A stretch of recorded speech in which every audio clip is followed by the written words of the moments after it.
ওসমান হাদির হত্যার বিচার নিশ্চিত করার মধ্য দিয়ে বাংলাদেশকে আমরা একটি ইনসাফের রাষ্ট্রে পরিণত করব ইনশাআল্লাহ।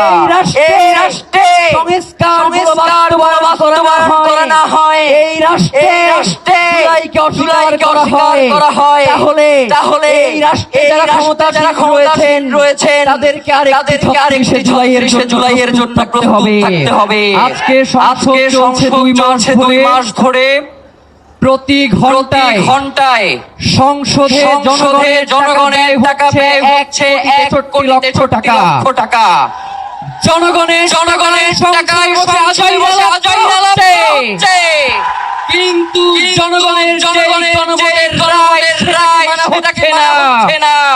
প্রিয় ভাইয়েরা, আজকে অনেকেই মনে করেন আপনারা মহাজন হয়েছেন, এই দেশে মহাজন আপনাদের আগেও ছিল, পারে নাই। সুতরাং যদি মনে করেন নতুন মহাজন হয়ে এই দেশের উপরে জুলুম করবেন, তাহলে আপনাদের মহাজন যে বসে আছে তার সাথে কথাবার্তা বলে কোথায় গিয়ে পরিষ্কার করেন। মাননীয় প্রধানমন্ত্রী, আপনার পিতা শহীদ রাষ্ট্রপতি জিয়াউর রহমান, তিনি সর্বপ্রথম বাংলাদেশে গণভোট কায়েম করেছিলেন। আজকে আপনারা সেই গণভোটাচারণ করছেন।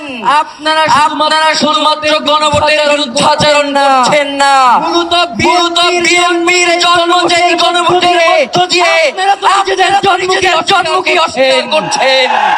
প্রিয় ভাইয়েরা, দেশনেত্রী বেগম খালেদা জিয়া তিনি যেই সংবিধানকে ছুঁড়ে ফেলবার জন্য বারংবার তার বক্তব্যে তার কথায় তার দাবি ধরেছেন। আজকে আমরা দেখতে পাই সেই সংবিধানকে চাটতে তার দল করে ফেলছে।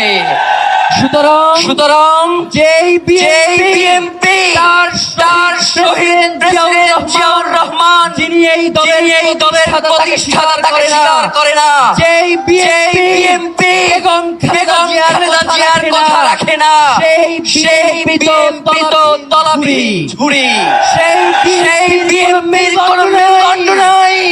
যদি সেই বিএনপি বাংলাদেশে অরাজক পরিস্থিতি করতে চায়, তাহলে আপনাদের বলে দেই আমরা নতুন